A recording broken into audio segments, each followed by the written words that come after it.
Hi hello friends, welcome back to my channel. ಒಲ್ಲದ ಬಂದ ಭಾಗ 112.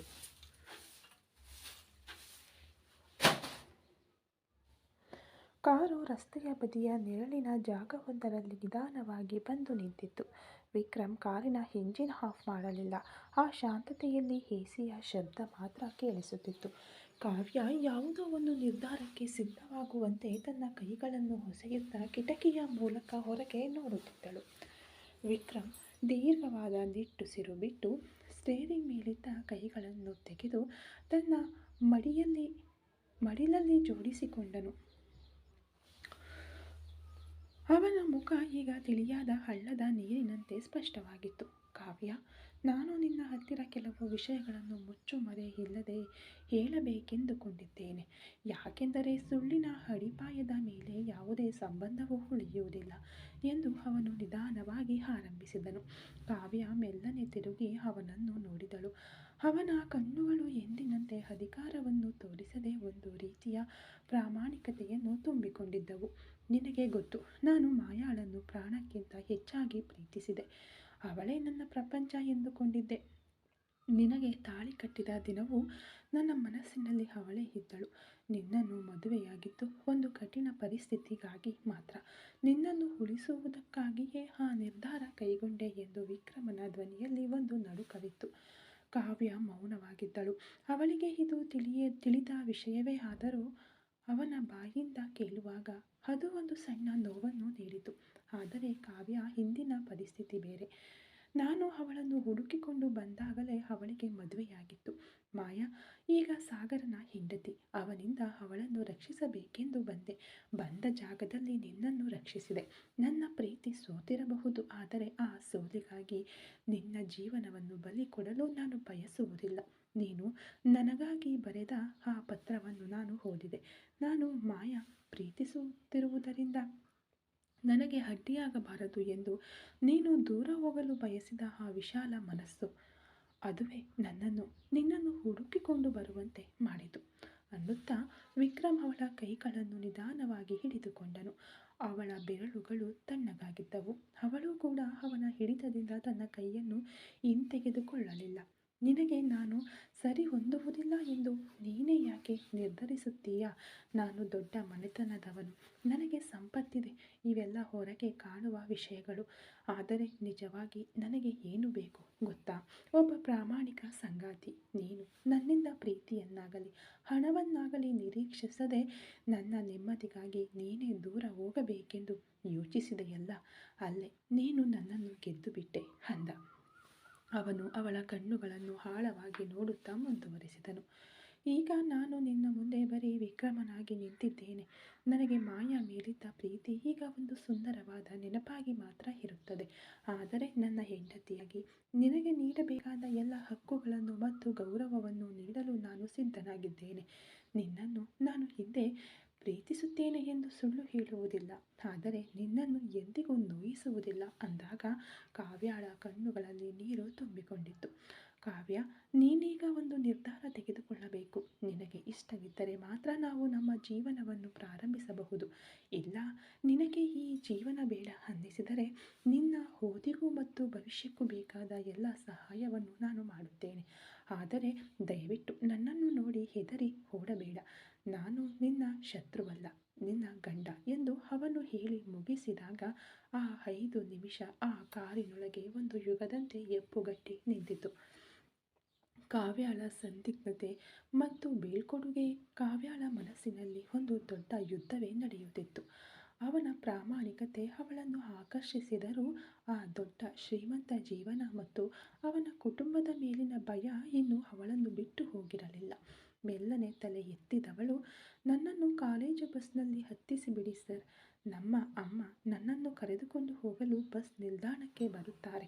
ನಾನು ಅವರ ಮುಂದೆ ಕಾರಿನಲ್ಲಿ ಇಳಿದರೆ ಅದಾದ ನಂತರ ನಡೆಯುವ ಅನಾಹುತವನ್ನು ನನ್ನಿಂದ ತಡೆದುಕೊಳ್ಳಲು ಸಾಧ್ಯವಿಲ್ಲ ಎಂದಳು. ಅವಳ ಧ್ವನಿಯಲ್ಲಿ ಒಂದು ರೀತಿಯ ತರಾತುರಿ ಇತ್ತು. ವಿಕ್ರಮ್ ಅದಕ್ಕಿಂತ ಹೆಚ್ಚಾಗಿ ಅವಳೊಂದಿಗೆ ಯಾವುದೇ ವಾದ ಮಾಡಲಿಲ್ಲ.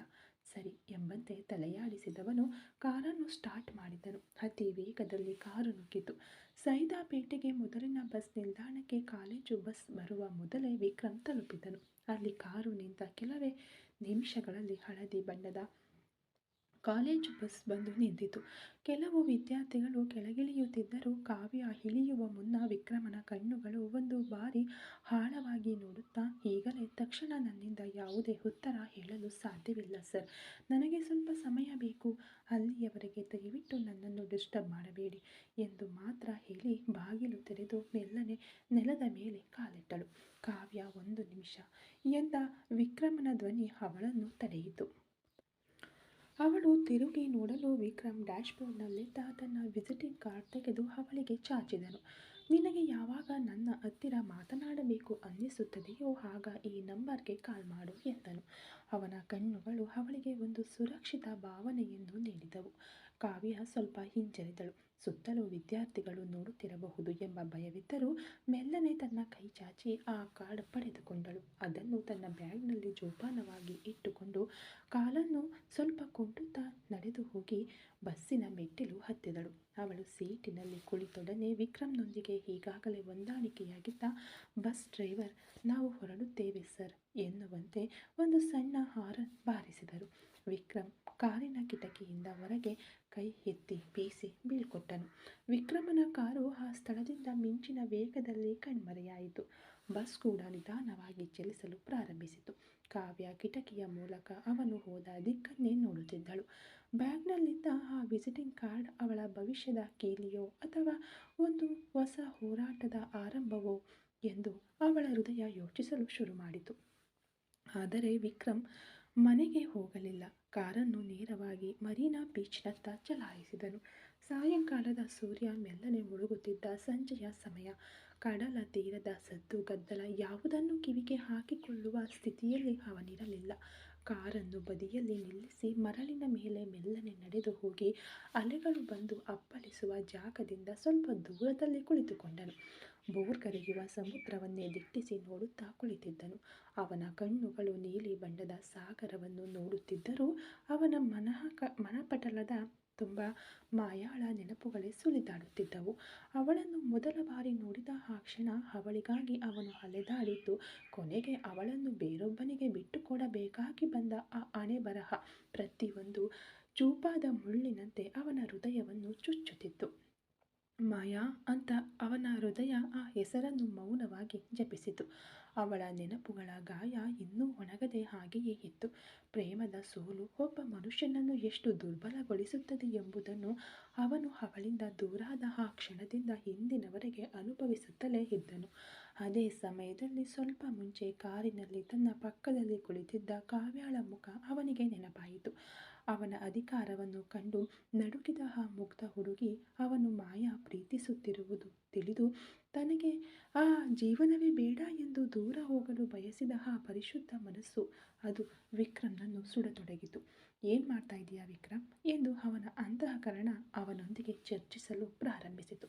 ಮಾಯಾ, ನಿನ್ನ ಪ್ರೀತಿಯೇ ಇರಬಹುದು, ಆದರೆ ಕಾವ್ಯ, ಅವಳು ನಿನ್ನ ಹೆಂಡತಿ. ನೀನೇ ಇಷ್ಟಪಟ್ಟು ತಾಳಿ ಕಟ್ಟದಿದ್ದರೂ ದೇವರ ಮುಂದೆಯೂ ಸಮಾಜದ ಮುಂದೆಯೂ ಅವಳು ನಿನ್ನ ಅರ್ಧಾಂಗಿ. ನಿನ್ನ ಪ್ರೀತಿ ಸೋತು ಹೋಯಿತು ಎಂಬ ಕಾರಣಕ್ಕೆ ನಿನ್ನನ್ನೇ ನಂಬಿ ಬಂದ ಒಬ್ಬ ಹುಡುಗಿಗೆ ನೀನು ದ್ರೋಹ ಮಾಡಲಿದ್ದೀಯಾ ಅಂತು. ಸಮುದ್ರದ ತಂಗಾಳಿ ಬಲವಾಗಿ ಬೀಸುತ್ತಿದ್ದು ವಿಕ್ರಮ್ ತನ್ನ ಕೂದಲನ್ನು ಸರಿಪಡಿಸಿಕೊಳ್ಳುತ್ತಾ ನೆಟ್ಟಗೆ ಕುಳಿತನು. ಅವನ ಕಣ್ಣುಗಳು ಈಗ ಕೆಂಪಾಗಿದ್ದವು. ಇಲ್ಲ ವಿಕ್ರಮ್, ಎಂದಿಗೂ ದ್ರೋಹಿಯಾಗಲಾರ. ಮಾಯಾ ನನ್ನ ಹೃದಯದ ಒಂದು ಗಾಯವಾದರೆ ಕಾವ್ಯ ನನ್ನ ಗೌರವದ ಕುರಿತು. ಪ್ರೀತಿ ಸಿಗದಿದ್ದಾಗ ಒಬ್ಬ ಮನುಷ್ಯ ಹುಚ್ಚನಂತೆ ಅಲೆಯಬಹುದು, ಆದರೆ ಒಬ್ಬ ಧರ್ಮವಂತ ತನ್ನ ಕರ್ತವ್ಯದಿಂದ ತಪ್ಪಲಾರನು ಅಂತ ಅವನು ತನ್ನನ್ನು ತಾನು ನಿಭಾಯಿಸಿಕೊಂಡನು.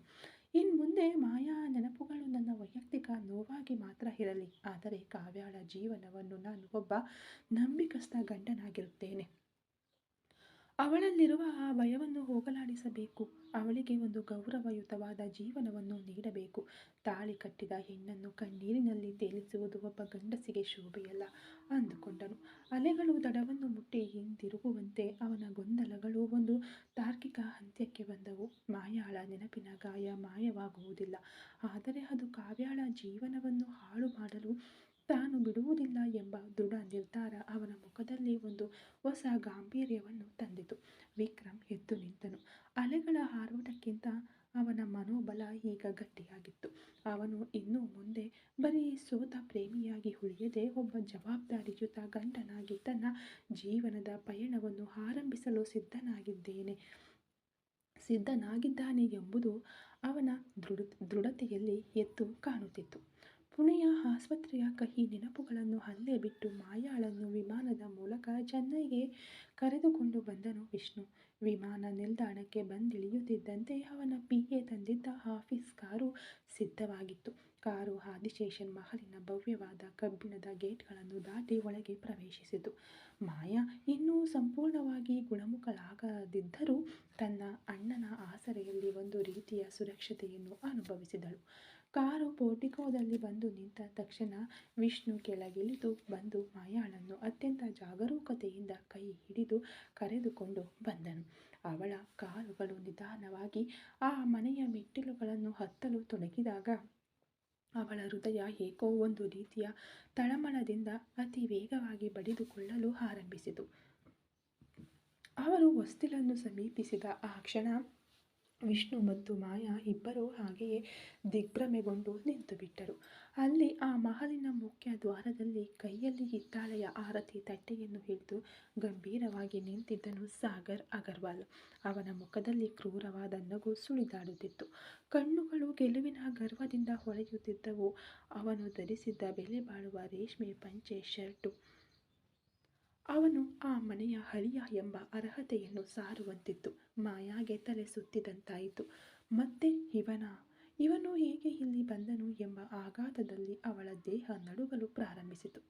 ಕೈಯಲ್ಲಿ ಆರತಿ ತಟ್ಟೆಯೊಂದಿಗೆ ನಿಂತಿದ್ದ ಸಾಗರ್ನನ್ನು ವ್ಯಂಗ್ಯವಾಗಿ ನೋಡಿದ ವಿಷ್ಣು, ಲೋ, ನೀನು ಯಾಕೆ ನಮ್ಮ ಮನೆಯಲ್ಲೇ ಇದ್ದೀಯಾ?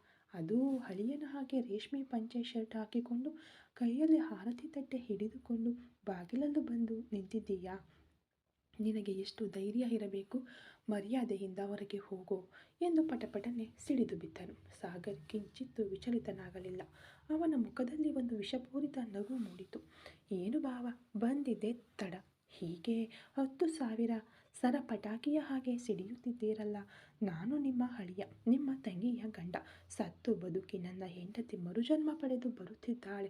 ಅವಳನ್ನು ಸ್ವಾಗತಿಸಲು ಕೈಯಲ್ಲಿ ಆರತಿ ತಟ್ಟೆಯೊಂದಿಗೆ ನಿಂತಿದ್ದೇನೆ. ಇದು ನಿಮಗೆ ತಪ್ಪಾಗಿ ಕಾಣುತ್ತಿದೆಯೇ ಎಂದು ಅವನು ಕೇಳಿದ ರೀತಿಯಲ್ಲೇ ವ್ಯಂಗ್ಯ ತುಂಬಿತ್ತು. ಆಗ ಮಾಯಾ ತನ್ನ ದುರ್ಬಲವಾದ ಧ್ವನಿಯನ್ನು ಒಗ್ಗೂಡಿಸಿ ಮಾತನಾಡಿದಳು. ಇಲ್ಲಿ ನೋಡು ಸಾಗರ್, ನೀನು ಅಂದರೆ ನನಗೆ ಸ್ವಲ್ಪವೂ ಇಷ್ಟವಿಲ್ಲ. ನೀನು ಬಲವಂತವಾಗಿ ನಿನ್ನ ಮನೆಯಲ್ಲಿ ನನ್ನನ್ನು ಗುಲಾಮಳನ್ನಾಗಿ ಇಟ್ಕೊಂಡಿದ್ದೆ. ನನ್ನ ಅಣ್ಣನನ್ನು ಕಿಡ್ನಾಪ್ ಮಾಡಿ ನನ್ನನ್ನು ಬ್ಲ್ಯಾಕ್ಮೇಲ್ ಮಾಡಿ ಮದುವೆಯವರೆಗೆ ತಂದು ನಿಲ್ಲಿಸಿದೆ. ಆದರೂ ಪ್ರಾಣ ಹೋದರೂ ಪರವಾಗಿಲ್ಲ ಎಂದು ವಿಷ ಕುಡಿದೆ ಎಂದಳು. ಅವನು ಲಘುವಾಗಿ ನಗಲು, ಲೋ, ಇಷ್ಟು ಬೆಳೆದಿದ್ದೀಯ, ನಿನಗೆ ಬುದ್ಧಿ ಇಲ್ವಾ? ನಿನ್ನ ಜೊತೆ ಬದುಕುವುದಕ್ಕಿಂತ ಸಾಯುವುದೇ ಲೇಸು ಅಂತ ತಾನೇ ನಾನು ವಿಷ ಕುಡಿದದ್ದು. ಇನ್ನೂ ಯಾಕೆ ನನ್ನ ಗಂಡ ಅಂತ ಮುಂದೆ ಬಂದು ಪ್ರಾಣ ತೆಗಿತಾ ಇದೆಯಾ? ಮರ್ಯಾದೆಯಿಂದ ನಮ್ಮ ಮನೆಯಿಂದ ಹೊರಗೆ ಹೋಗು. ನಿನ್ನ ಅಧಿಕಾರವನ್ನು ನಿನ್ನ ಮನೆಯಲ್ಲೇ ಇಟ್ಕೊ ಎಂದು ಮತ್ತೆ ಮಾಯಾ ಆಕ್ರೋಶದಿಂದ ಕಿರುಚಿದಳು.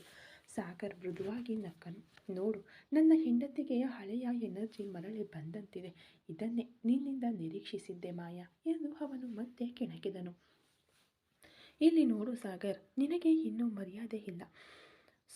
ಸುಮ್ಮನೆ ನಮ್ಮ ಮನೆಗೆ ಬಂದು ಗಲಾಟೆ ಮಾಡಬೇಡ. ನನ್ನ ತಂಗಿಯನ್ನು ಕಷ್ಟಪಟ್ಟು ಕಾಪಾಡಿ ಕರೆದುಕೊಂಡು ಬಂದಿದ್ದೇನೆ. ಅವಳಿಗೆ ಈಗ ನೆಮ್ಮದಿ ಬೇಕು. ನಿನ್ನ ಪಂಚಾಯಿತಿಯನ್ನು ಮಾತನಾಡಲು ಸಮಯವಿಲ್ಲ. ಮೊದಲು ದಯವಿಟ್ಟು ನಮ್ಮ ಮನೆಯಿಂದ ಹೊರಗೆ ಹೋಗು ಎಂದು ವಿಷ್ಣು ತನ್ನ ತಂಗಿಯ ಆವೇಶವನ್ನು ನಿಯಂತ್ರಿಸಲು ಸ್ವಲ್ಪ ನಿಧಾನವಾಗಿ ಮಾತನಾಡಿದನು. ಸಾಗರ್ ಬಿಡಲಿಲ್ಲ. ಇಲ್ಲಿ ನೋಡಿ ಭಾವ, ನಿಮ್ಮ ತಂಗಿಯ ಕತ್ತಿನಲ್ಲಿ ಇನ್ನೂ ನಾನು ಹಾಕಿದ ಮಾಂಗಲ್ಯ ಇದೆ. 1 ವಾರ ನನ್ನನ್ನು ಬಿಟ್ಟು ದೂರವಿದ್ದರೂ ಆ ತಾಳಿಯನ್ನು ಅವಳು ತೆಗೆಯಲಿಲ್ಲವಲ್ಲ. ಇದರಲ್ಲೇ ತಿಳಿಯುತ್ತದೆಯಲ್ಲವೇ ನಮ್ಮ ಸಂಬಂಧ ಎಷ್ಟು ಸ್ಟ್ರಾಂಗ್ ಆಗಿದೆ ಅಂತ. ನನ್ನಿಂದ ನೀವು ಹೆದರಿ ಓಡುವ ಬದಲು ನೇರವಾಗಿ ನನ್ನ ಬಳಿ ಮಾತನಾಡಬಹುದಿತ್ತಲ್ಲವೇ? ನಿಮ್ಮನ್ನು ನನ್ನ ಮದುವೆಗಾಗಿ ಮಾತ್ರ ಕಿಡ್ನ್ಯಾಪ್ ಮಾಡಿದ್ದೆ. ಮದುವೆ ಮುಗಿದ ನಂತರ ನಾನೇ ರಿಲೀಸ್ ಮಾಡೋಣ ಅಂದುಕೊಂಡಾಗ ನೀವು ನಿಮ್ಮ ತಂಗಿಯನ್ನು ಕರೆದುಕೊಂಡು ತಲೆಮರೆಸಿಕೊಂಡಿರಿ. ಎಲ್ಲಿ ಹೋದರೂ ಕೊನೆಗೆ ಇಲ್ಲೇ ತಾನೇ ಬರಬೇಕು. ಅದಕ್ಕೆ ನಿಮಗಾಗಿ ನಾನು ಇಲ್ಲಿ ವೇಟಿಂಗ್ ಎಂದು ಮತ್ತೆ ವ್ಯಂಗ್ಯಭರಿತ ಧ್ವನಿಯಲ್ಲಿ ಅವನು ಮಾತನಾಡಿ ಮುಗಿಸುತ್ತಿದ್ದಂತೆ ವಿಷ್ಣುವಿನ ಕಣ್ಣುಗಳು ಕೆಂಪಾದವು. ಬಾಯಿ ಮುಚ್ಚೋ, ನಿನಗೆ ಹೆದರಿಕೊಂಡು ನಾವು ತಲೆಮರೆಸಿಕೊಂಡೆವಾ? ಇಲ್ಲಿ ನೋಡು ಸಾಗರ್, ಮುಂಬೈನಲ್ಲಿ ನಿನ್ನ ಆಳುಗಳ ಭದ್ರತೆಯಿಂದ ತಪ್ಪಿಸಿಕೊಂಡು ನಿನ್ನ ಕಸ್ಟಡಿಯಲ್ಲಿದ್ದ ನನ್ನ ತಂಗಿಯನ್ನು ಎತ್ಕೊಂಡು ಬಂದವನಿಗೆ ನಿನ್ನ ಜೊತೆ ಕಾದಾಡುವುದು ದೊಡ್ಡ ವಿಷಯವಲ್ಲ. ಭಯ ಅನ್ನೋದು ಈ ವಿಷ್ಣುವಿನ ರಕ್ತದಲ್ಲೇ ಇಲ್ಲವೋ? ಆದರೆ ಆ ಜಾಗದಲ್ಲಿ ನಿನ್ನ ಜೊತೆ ಜಗಳವಾಡಿ ನನ್ನ ತಂಗಿಯನ್ನು ಬಲಿ ಕೊಡಲು ನಾನು ಇಷ್ಟಪಡಲಿಲ್ಲ. ಅವಳನ್ನು ಕಾಪಾಡಬೇಕು ಅನ್ನೋದು ಮಾತ್ರ ನನ್ನ ಮೈಂಡ್ನಲ್ಲಿ ಇತ್ತು. ಅದಕ್ಕೆ ಅವಳನ್ನು ಅಲ್ಲಿಂದ ಎತ್ಕೊಂಡು ಬಂದೆ ಎಂದು ವಿಷ್ಣು ಗರ್ಜಿಸಿದನು. ನಾನೇನು ಪ್ರಭಾವ ಇಲ್ಲದವನಲ್ಲ. ಒಂದು ಫೋನ್ ಮಾಡಿದರೆ ನನಗೆ ಜನ ಬಂದು ಸೇರುತ್ತಾರೆ. ಆದರೆ ನನ್ನ ತಂಗಿಯ ಪ್ರಾಣ ನನಗೆ ಮುಖ್ಯ. ನಿನಗೆಲ್ಲ ಈ ಮಮತೆಯ ಬಗ್ಗೆ ಏನೂ ಗೊತ್ತಿಲ್ಲವೋ? ಯಾಕೆಂದರೆ ನೀವೆಲ್ಲ ಹಣ ಹಣ ಅಂತ ಅಲೆಯುವವನು. ಯಾವಾಗ ಅವಳ ಮನಸ್ಸಿನಲ್ಲಿ ಬೇರೊಬ್ಬ ಇದ್ದಾನೆಂದು ತಿಳಿದ ಮೇಲೂ ಅವಳನ್ನು ಬೆದರಿಸಿ ನೀನು ಮದುವೆಯಾಗಬೇಕೆಂದು ಯೋಚಿಸಿದೆಯೋ ಆಗಲೇ ನೀವೆಲ್ಲ ಮನುಷ್ಯ ಅನ್ನೋ ಯೋಗ್ಯತೆಯನ್ನು ಕಳೆದುಕೊಂಡೆ. ನೀನು ಮತ್ತು ನಿನಗೆ ಜೈಕಾರ ಹಾಕಿದನಲ್ಲ ನಮ್ಮನ್ನು ಹೆತ್ತವನು, ಆತನು ಸೇರಿ ನನ್ನನ್ನು ಕಿಡ್ನ್ಯಾಪ್ ಮಾಡಿ ನನ್ನ ತಂಗಿಯನ್ನು ಬೆದರಿಸಿ ಹೆದರಿಸಿ ಮದುವೆಯಾಗಬೇಕೆಂದು ಐಡಿಯಾ ಮಾಡಿದ್ದೀರಲ್ಲ. ಯಾಕೆ ಅವಳ ಇಷ್ಟದಂತೆ ಅವಳನ್ನು ಮದುವೆಯಾಗಬೇಕೆಂದು ನೀನು ಯೋಚಿಸದೆ ಹೋದೆ ಎಂದು ವಿಷ್ಣು ಕೇಳಲು ಸಾಗರ್ ಈಗ ಮಾತನಾಡಿದನು.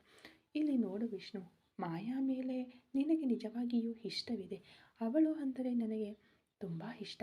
ನಾನು ಮದುವೆಗೆ ನಿರ್ಧಾರ ಮಾಡಿದಾಗ ಅವಳ ಮನಸ್ಸಿನಲ್ಲಿ ವಿಕ್ರಮ್ ಇದ್ದಾನೆ ಅನ್ನೋದು ಸತ್ಯವಾಗಿಯೂ ನನಗೆ ಗೊತ್ತಿರಲಿಲ್ಲ.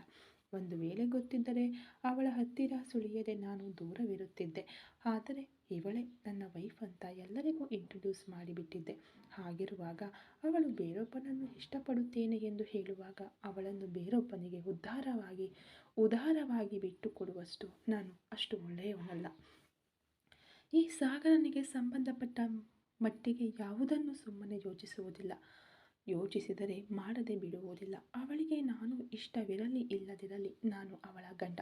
ಅದರಲ್ಲಿ ಯಾವುದೇ ಬದಲಾವಣೆ ಇಲ್ಲ. ಸರಿಯೋ ತಪ್ಪೋ ಇಬ್ಬರು ಹೊಡೆದಾಡಿಕೊಂಡು ಹೇಗೋ ಒಬ್ಬರನ್ನೊಬ್ಬರು ಅರ್ಥ ಮಾಡಿಕೊಂಡು ಬದುಕಲು ಶುರು ಮಾಡುತ್ತೇವೆ. ಇದರಲ್ಲಿ ನೀನು ತಲೆ ಹಾಕಬೇಡ. ನಾನು ಮಾಡಿದ್ದು ತಪ್ಪು ತಾನೇ? ನಿನ್ನನ್ನು ಕಿಡ್ನಾಪ್ ಮಾಡಿ ಇಟ್ಟುಕೊಳ್ಳಬಾರದಿತ್ತು. ಆದರೆ ಅಂದು ಆ ಐಡಿಯಾ ಕೊಟ್ಟಿದ್ದು ನಿನ್ನ ಅಪ್ಪನೇ ಎಂದು ಸಾಗರ್ ತನ್ನ ಕಡೆಯ ನ್ಯಾಯವನ್ನು ಮಾತನಾಡಿದನು. ಅಣ್ಣ, ಇವನ ಹತ್ತಿರ ಏನು ಮಾತು? ಸಾಗರ್ ಆಗಲಿ ನಮ್ಮ ಅಪ್ಪ ಆಗಲಿ ದ್ರೋಹಿಗಳೇ. ಇವರಿಬ್ಬರ ಮುಖ ನೋಡುವುದಕ್ಕೂ ನನಗೆ ಇಷ್ಟವಿಲ್ಲ. ಈ ಮನೆಯಲ್ಲಿ ಕೂಡ ನಾವು ಇರುವುದು ಬೇಡ.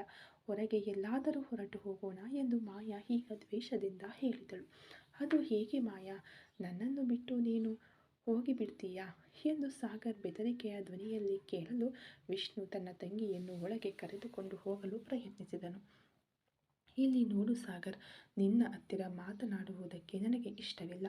ಮರ್ಯಾದೆಯಿಂದ ಹೊರಗೆ ಹೋಗು. ಅವಳು ತುಂಬ ಸುಸ್ತಾಗಿದ್ದಾಳೆ ಎಂದು ಅವನು ಒಳಗೆ ಹೋಗಲು ಪ್ರಯತ್ನಿಸಲು ಸಾಗರ್ ಅಡ್ಡಲಾಗಿ ಕೈ ಚಾಚಿದನು. ಅವಳು ಸತ್ತು ಬದುಕಿ ಬಂದಿದ್ದಾಳೆ ವಿಷ್ಣು. ಆರತಿ ಎತ್ತಿ ದೃಷ್ಟಿ ತೆಗೆದು ಒಳಗೆ ಕಳುಹಿಸೋಣ. 1 ನಿಮಿಷ ವೇಟ್ ಮಾಡು ಅನ್ನುತ್ತಾ ಅವನು ಆರತಿ ಎತ್ತಲು ಪ್ರಯತ್ನಿಸಲು ವಿಷ್ಣು ಆಕ್ರೋಶದಿಂದ ತಟ್ಟೆಯನ್ನು ತಟ್ಟಿ ಬಿಡಲು ಕೈ ಎತ್ತಿದನು. ಸಾಗರ್ ಕಿಂಚಿತ್ತೂ ವಿಚಲಿತನಾಗದೆ ತನ್ನ ಎಡಗೈಯಿಂದ ವಿಷ್ಣುವಿನ ಕೈಯನ್ನು ಬಿಗಿಯಾಗಿ ಹಿಡಿದುಕೊಂಡನು. ನಗುಮುಖದೊಂದಿಗೆ ತನ್ನ ಬಲಗೈಯಿಂದ ಮಾಯಾಗೆ ಆರತಿ ಬೆಳಗಿದನು. ಆರತಿ ಮುಗಿದ ನಂತರ ಸಾಗರ್ ಅತ್ತೆ ಎಂದು ಕೂಗಲು ಜಾಜಿ ಓಡಿ ಬಂದರು. ಜಾಜಿ ಆ ತಟ್ಟೆಯನ್ನು ಪಡೆದುಕೊಳ್ಳುತ್ತಾ, ಮಾಯಾ, ನಾನೇ ಆರತಿ ಎತ್ತೋಣ ಅಂದುಕೊಂಡಿದ್ದೆ. ಅಳಿಯಂದ್ರೆ ನನ್ನ ಹೆಂಡತಿಗೆ ನಾನೇ ಆರತಿ ಎತ್ತುತ್ತೇನೆ ಎಂದು ಹೇಳಿ ಈಸ್ಕೊಂಡು ಬಂದು ಬಿಟ್ಟರು. ನನ್ನನ್ನು ಕೂಡ ಇಲ್ಲಿಗೆ ಬರಬೇಡ ಎಂದು ಹೇಳಿಬಿಟ್ಟರು ಗೊತ್ತಾ ಎಂದರು ಮುಗ್ಧವಾಗಿ. ಅಮ್ಮ, ನಿಜವಾಗಿ ನೀನೇ ನಮ್ಮನ್ನು ಎತ್ತಿದ್ದ? ಇಲ್ಲ ನಿನಗೆ ಕಷ್ಟವಾಗಬಾರದು ಅಂತ ಯಾವುದಾದರೂ ಆಶ್ರಮದಿಂದ ನಿನ್ನ ಗಂಡ ನಮ್ಮಿಬ್ಬರನ್ನು ಎತ್ತಿಕೊಂಡು ಬಂದು ಕೊಟ್ಟರ ಎಂದು ಮಾಯಾ ಹಲ್ಲು ಕಡಿದಳು. ಜಾಜಿ ಮುಖ ಸಣ್ಣದಾಗಿ, ಯಾಕೆ ಹೀಗೆ ಮಾತನಾಡ್ತಾ ಇದೀಯಾ ಎಂದರು. ಮತ್ತೇನಮ್ಮ, ನೀನು 10 ತಿಂಗಳು ಹೊತ್ತು ಹೆತ್ತ ತಾಯಿಯ ಹಾಗೆ ಮಾತನಾಡ್ತಾ ಇದೀಯಾ? ನಿನಗೆ ಗೊತ್ತಿಲ್ಲದೆ ನನಗೆ ಮದುವೆಯಾಗಿದೆ. ಅದು ನನ್ನ ಇಷ್ಟವಿಲ್ಲದೆ. ನಿನ್ನ ಗಂಡನು ಇಲ್ಲಿ ನಿಂತಿದ್ದಾನಲ್ಲ, ಈ ಬೆಳೆದ ಕೆಟ್ಟವನು, ಇವನು ನನ್ನನ್ನು ಬೆದರಿಸಿ ಮದುವೆಯಾಗಿದ್ದಾನೆ ಗೊತ್ತಾ? ಅವರಿಗೆಲ್ಲ ಎತ್ತ ಮಗಳು ಅನ್ನೋ ಮಮತೆಗಿಂತ ಈ ಸಾಗರ್‌ನಂತವರ ಹಣ ದೊಡ್ಡದಾಯಿತಲ್ಲ ಎಂದು ಮಾಯಾ ಆವೇಶಗೊಂಡಳು. ಜಾಜಿ ಅವಳನ್ನು ಸಮಾಧಾನ ಮಾಡಲು ಪ್ರಯತ್ನಿಸಿದರು. ಯಾಕೆ ಮಾಯಾ, ಏನು ಮಾತಾಡ್ತಾ ಇದೀಯ ನೀನು? ಅಳಿಯಂದ್ರು ತುಂಬ ಒಳ್ಳೆಯವರು. ನಿನಗೆ ಈಗ ಕೋಪ ಇರಬಹುದು. ಅವರ ಜೊತೆ ಬೆರೆತರೆ ಖಂಡಿತವಾಗಿ ನಿನಗೆ ಎಲ್ಲ ಕೋಪವೂ ಬದಲಾಗಿ ಬಿಡುತ್ತದೆ. ಆರಂಭದಲ್ಲಿ ನನಗೂ ಕೋಪ ಇತ್ತು. ಆದರೆ ಅವರ ಕ್ಯಾರೆಕ್ಟರ್ ನೋಡಿದ ಮೇಲೆ ಅವರಿಗಿಂತ ನಿನಗೆ ಸೂಕ್ತವಾದವರು ಯಾರೂ ಇಲ್ಲ ಅಂತ ಅನ್ನಿಸಿತು ಮಾಯಾ. ನೀನು ಮೊದಲು ಒಳಗೆ ಬಾ ಎಂದರು. ಎಲ್ಲ ನಮ್ಮ ಹಣೆಬರಹ. ಇವನು ಎಲ್ಲೆಲ್ಲಿ ಕಾಲಿಡ್ತಾನೋ ಅಲ್ಲೆಲ್ಲ ಎಲ್ಲರ ಮನಸ್ಸನ್ನು ತಕ್ಷಣವೇ ಬದಲಾಯಿಸಿ ಬಿಡುತ್ತಾನೆ ಅನ್ನಿಸುತ್ತೆ. ಏನೋ ಮಂತ್ರ ಹಾಕುತ್ತಾನೆ ಎಂದು ವಿಷ್ಣು ಬೇಸರದಿಂದ ಹೇಳಿದನು. ಅವರು ಒಳಗೆ ಬಂದ ತಕ್ಷಣ ಸಾಗರ್, ವಿಷ್ಣು ನೀನು ಹೋಗಿ ರೆಸ್ಟ್ ಮಾಡು. ಇನ್ನು ಮುಂದೆ ಮಾಯಾಳನ್ನು ನಾನು ನೋಡಿಕೊಳ್ಳುತ್ತೇನೆ ಎಂದು ಹೇಳಿ ಅವಳನ್ನು ತನ್ನ ಕಡೆಗೆ ಎಳೆದುಕೊಳ್ಳಲು ಪ್ರಯತ್ನಿಸಿದನು. ತಕ್ಷಣವೇ ಸಾಗರ್‌ನ ಕೈಯನ್ನು ಹಿಡಿದು ಜೋರಾಗಿ ತಳ್ಳಿದನು ವಿಷ್ಣು. ಸಾಗರ್ 2 ಅಡಿ ಹಿಂದೆ ಸರಿದು ನಿಂತನು. ಅವಳ ಮೇಲೆ ಕೈ ಇಟ್ಟ ಕೈಯನ್ನು ಕತ್ತರಿಸಿಬಿಡ್ತೇನೆ. ಮರ್ಯಾದೆಯಿಂದ ಮನೆಯಿಂದ ಹೊರಗೆ ಹೋಗು ಎಂದು ಸಂಪೂರ್ಣವಾಗಿ ತನ್ನ ತಾಳ್ಮೆ ಕಳೆದುಕೊಂಡು ಸಾಗರನಿಗೆ ಒಂಟಿ ಬೆರಳು ತೋರಿಸಿ ವಿಷ್ಣು ಎಚ್ಚರಿಸಿದನು. ಸಾಗರ್ ಈಗ ತನ್ನ ತಾಳ್ಮೆಯನ್ನು ಕಳೆದುಕೊಂಡನು. ಏನು ವಿಷ್ಣು, ತಾಳ್ಮೆಯಿಂದ ಮಾತನಾಡಿದರೆ ಮರ್ಯಾದೆ ತುಂಬ ಕಡಿಮೆ ಆಗುತ್ತಿದೆ. ನಾನೇನು ನಿನ್ನ ಮನೆಯಲ್ಲಿ ಕೆಲಸ ಮಾಡುವ ಆಳಲ್ಲ, ನಿನ್ನ ತಂಗಿಯ ಗಂಡ. ಮುಂಬೈ ಸಾಗರ್‌ಗೆ ಅಂತ ಒಂದು ಮರ್ಯಾದೆ ಇದೆ. ಆ ಮರ್ಯಾದೆಯನ್ನು ನೀನು ಕೊಟ್ಟರೆ ನಿನಗೆ ಮರ್ಯಾದೆ ಸಿಗುತ್ತದೆ. ಇಲ್ಲದಿದ್ದರೆ ನನ್ನ ರಿಯಲ್ ಫೇಸ್ ನೀನು ನೋಡಬೇಕಾಗುತ್ತದೆ. ನೀನು ತಡೆದುಕೊಳ್ಳಲಾರೆ. ಸರಿಯಾಗಿ ದೂರ ನಿಲ್ಲು ಎಂದು ಹಲ್ಲು ಕಡಿಯುತ್ತಾ ಹೇಳಿ ತಕ್ಷಣವೇ ಮಾಯಾಳ ಕೈಯನ್ನು ಹಿಡಿದು ತನ್ನ ಕಡೆಗೆ ಎಳೆದುಕೊಂಡನು. ಅವನು ಎಳೆದ ವೇಗದಲ್ಲಿ ಮಾಯಾ ಅವನ ಅಗಲವಾದ ಎದೆಗೆ ಅಪ್ಪಳಿಸಿ ಬಿದ್ದಳು. ಸೂಪರ್ ಅಳಿಯಂದ್ರೆ ಎಂದು ಚಪ್ಪಾಳೆ ತಟ್ಟುತ್ತಾ ಮಹಡಿಯಿಂದ ಗಾಂಭೀರ್ಯವಾಗಿ ಇಳಿದು ಬಂದರು ಆದಿಶೇಷನ್. ಈ ಕತೆ ಇನ್ನು ಮುಂದುವರಿಯುವುದು. Thank you so much.